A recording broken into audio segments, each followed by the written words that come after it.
प्रिय देशभक्तों, आपको मेरा कोटि कोटि प्रणाम एवं शुभ प्रभात।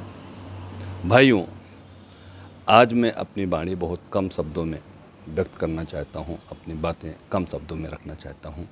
दोस्तों, मैंने प्रिय देश प्रेमियों को प्रणाम किया है। ऐसा क्यों? दोस्तों, आप सभी को मालूम है इस समय हमारे देश में हर तरह का संकट आया हुआ है और वह ग्रह नक्षत्रों की वजह से ये संकट है, प्लस उस ग्रह नक्षत्रों को प्रभाव देश, प्रदेश, भूमि, इंसान सब पे पड़ता है।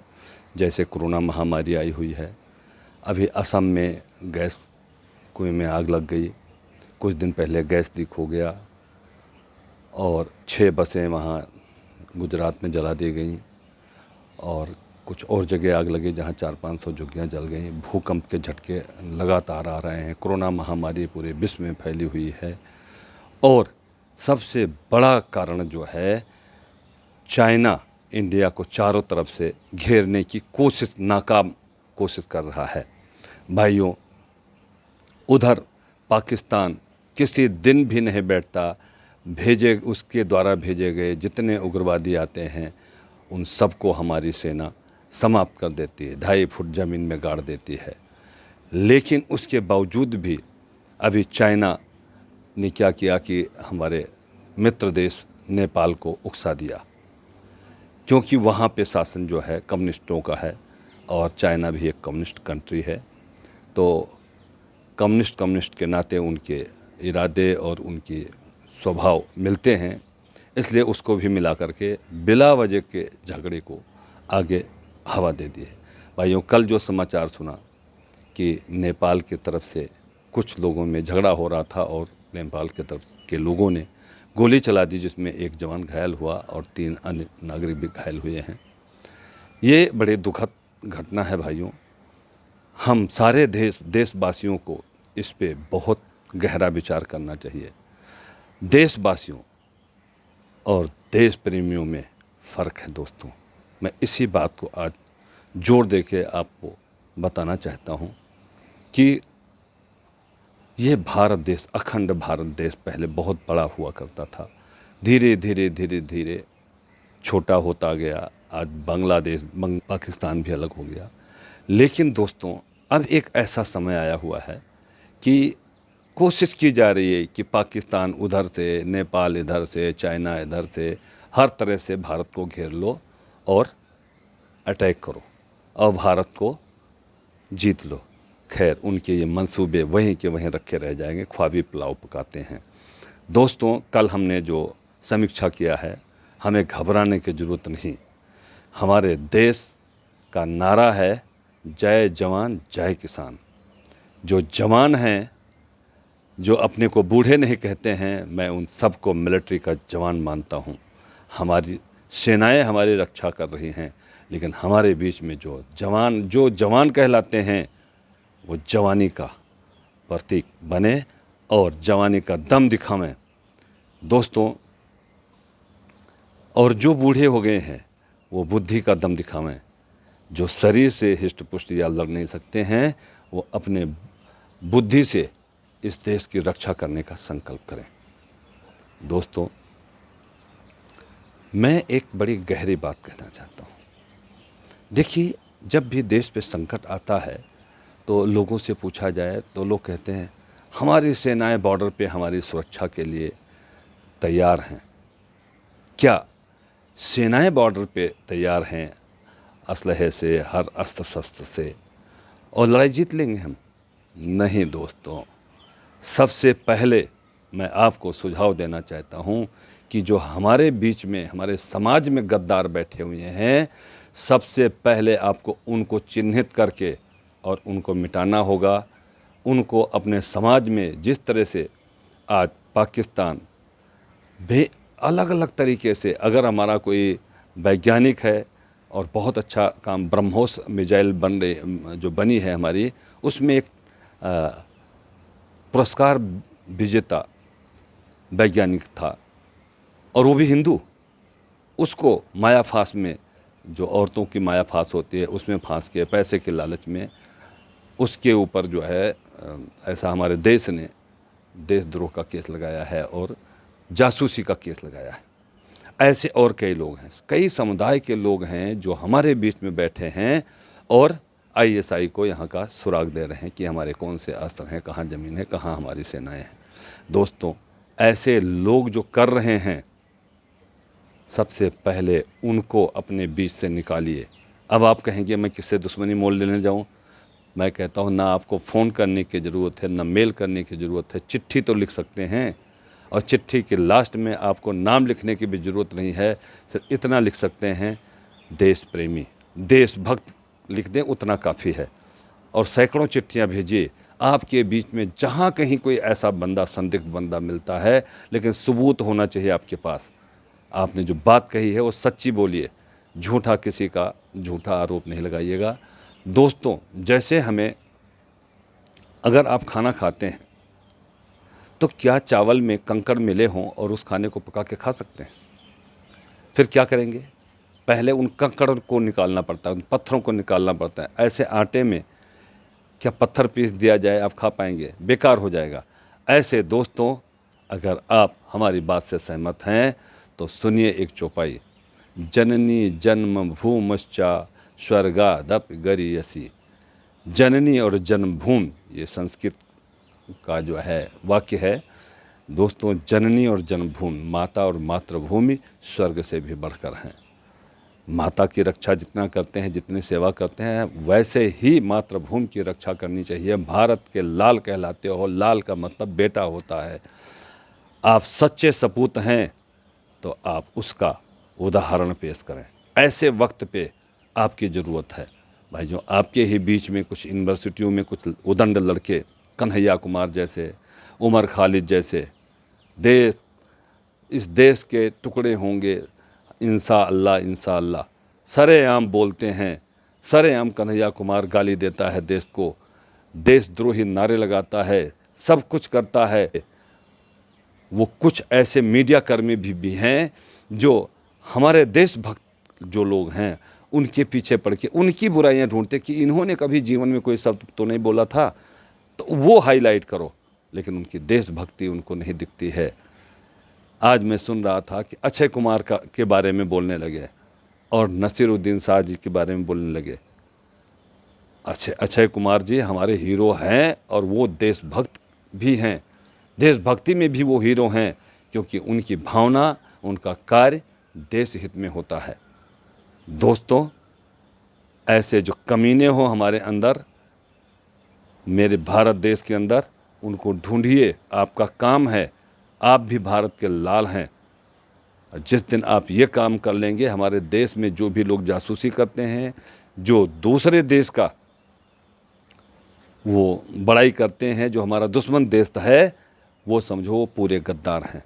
और वो गद्दारी, अरे औरतें भी हमारे यहाँ वीरांगना कहलाई हैं। रानी लक्ष्मीबाई का नाम सुना होगा। हमारे देशभक्त, आप क्या समझते हैं सेनाएं ही लड़ती हैं?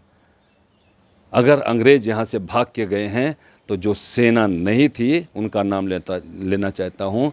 सरदार भगत सिंह, राजगुरु, सहदेव हंसते हंसते फांसी के फंदे पे झूल गए थे। ऐसे कितने देशभक्त हैं। करोड़ों देशभक्त जब एक साथ लड़े थे तब हम आज़ादी पाए थे। ऐसे आज़ादी नहीं मिली थी। आपकी भारत भूमि तब आपको वापस मिली थी, नहीं तो हम विदेशियों के चंगुल में फंसे हुए थे। बहुत सालों तक हमने विदेशियों का दंश झेला है। क्या अभी भी वही करना चाहते हैं? और अगर सच्चे भारत के लाल हैं, सच्चे भारत के वीर हैं, अगर मर्द कहलाते हैं, जवान कहलाते हैं, तो आपको इस धरती की कसम है, आपके माता की कसम है, मातृभूमि की कसम है कि जरा सा भी आपके अंदर जोश, पानी, अगर खून पानी नहीं बन गया है तो अपने खून को जागृत कीजिए और गर्म जोश दिलाइए। और अंदर ही अंदर जो बैठे हैं, आपका एक ही काम है कि कम से कम इतना, मैं कहता हूं तुम उनसे लड़ाई नहीं कर सकते, सशक्त नहीं हो, तो कम से कम उनको ढूंढ के, जो भी हमारे देश में ऐसे गद्दार बैठे हैं, इनकी सूचना हर मंत्रालय को दीजिए। कहीं भी, कहीं से तो इनकी इंक्वायरी होगी और इनको पकड़ के जेलों में ठूसा जाएगा या इनको अंतिम संस्कार कराया जाएगा। कम से कम ये तो कार्य कर सकते हैं। अगर ये भी नहीं कर सकते हैं तो भाइयों, जो दो मुँहे सांप हैं कि यहाँ भारत देश की भूमि पे सारी सुविधाएं भी ले रहे हैं और काम पाकिस्तान का कर रहे हैं, तो दो दो तरह का जिसके अंदर गुण होता है वो छक्के कहलाते हैं। ऐसे देशद्रोहियों को तो छक्का बन जाना चाहिए और दिखाना चाहिए कि मैं ना इस देश का हूँ ना उस देश का हूँ, मैं कहीं का नहीं हूँ। अरे छक्के भी तो हमारे देश में जो हैं वो देशभक्त हैं, लेकिन लानत है ऐसे लोगों को जो हमारे यहाँ का सुराग दूसरे देशों को देते हैं, और दूसरा देश जब हमारे पे आक्रमण करने का सोचता है तो तालियां बजाते हैं। और यही हमारे देश में ही, अपने देश में ही बैठ के जहाँ इस भूमि का इस्तेमाल करते हैं, वहीं बैठ के पाकिस्तान जिंदाबाद के नारे लगाते हैं। अगर क्रिकेट हो रहा हो तो पाकिस्तान अगर छक्का मारता है तो उछलते हैं, और भारत के छक्के अगर लगते हैं तो उनकी नानी मर जाती है। ये क्या है? देशद्रोह नहीं है? आप इसी कंट्री में सिर्फ ऐसे करके जीवित रहते हैं, दूसरी कंट्रियों में जीवित रहने का आपको अधिकार नहीं रहता। अगर देश के प्रति ऐसा स्वभाव भी दिखा दें, जाके दूसरे देश में आप जरा ये कह के तो देखिए भारत जिंदाबाद। पाकिस्तान में चले जाइए, जितने आप प्रेमी हो पाकिस्तानी के, जरा जाकर देखिए, पाकिस्तान मुर्दाबाद कह दीजिए जाकर के, वहीं तुमको दफना देंगे। लेकिन हमारा भारत देश फिर भी तुम्हें क्षमा करता है। लेकिन अब क्षमा की बात नहीं होनी चाहिए दोस्तों। अब अभी ऐसे देशद्रोही जो यहाँ का सुराग देते हैं, अरे भाइयों इतना तो सोचो, हमारे गुरु गोविंद सिंह ने क्या क्या कहा था? 1,00,000 से एक लड़ाऊं तब गोविंद सिंह नाम कहूँ। ये गोविंद सिंह की धरती है, यह सरदारों की धरती है, ये मदन मोहन मालवीय जी की धरती है। कुछ लोग ऐसा कहते हैं कि कभी अक्षय कुमार ने जाकर के वहाँ कहा था कि भाइयों बहनों हम यहाँ आके बस जाएंगे। ऐसा अगर प्रेम बस किसी को कह दिया गया है तो इसका क्या मतलब है? क्या हमारे स्वामी विवेकानंद जी ने जब वहाँ अमेरिका में जाकर के भाषण दिया था, brother and sister of America, तो क्या हो गया था? ब्रदर सिस्टर कर देने से, ब्रदर सिस्टर एक अच्छा शब्द है, मैं भी भाइयों बहनों बोलता हूँ, तो क्या मैं गलत बोलता हूँ? हमारे लिए तो सारे भाई बहन हैं, लेकिन भाई बहन अगर किसी को बनाते हो तो उनकी रक्षा भी करना सीखो। दोस्तों मैं बड़ा सिंपल सा उदाहरण देना चाहता हूँ। आप किसी न किसी घर में, फ्लैट में कहीं रह रहे हैं, उस जगह का कोई नाम होगा। सबसे पहले आप कहीं जाते हैं तो पूरा एड्रेस क्या होता है? सबसे पहले आपका नाम, बाप का नाम, और फिर जगह का नाम, फ्लैट का नाम, और फिर उस एरिया का नाम, फिर डिस्ट्रिक्ट का नाम, फिर प्रदेश का नाम, और फिर देश का नाम। ये सारा विवरण होता है, तब आप भारतीय कहलाते हैं, या आप आगे कहीं जा सकते हैं कि सारी सूचना उनको मिल गई है। दोस्तों जैसे आप अपने घर को देखते हैं कि घर में एक कोठी बनी हुई है और कोई 1 फुट भी आपके अंदर आना चाहते हैं, आपने बाउंड्री बना रखी है, तो क्या करेंगे? आने देंगे? आप ये भी नहीं देखेंगे कि ये झगड़ा मोल लेने से पता नहीं क्या हो जाए, आप तुरंत झगड़ जाएंगे और कहेंगे खबरदार मेरे 1 इंच ज़मीन के अंदर आए तो। इतना साहस तो आपको है पड़ोसी से लड़ने के लिए, आपका जो ज़मीन कब्जाना चाहता है।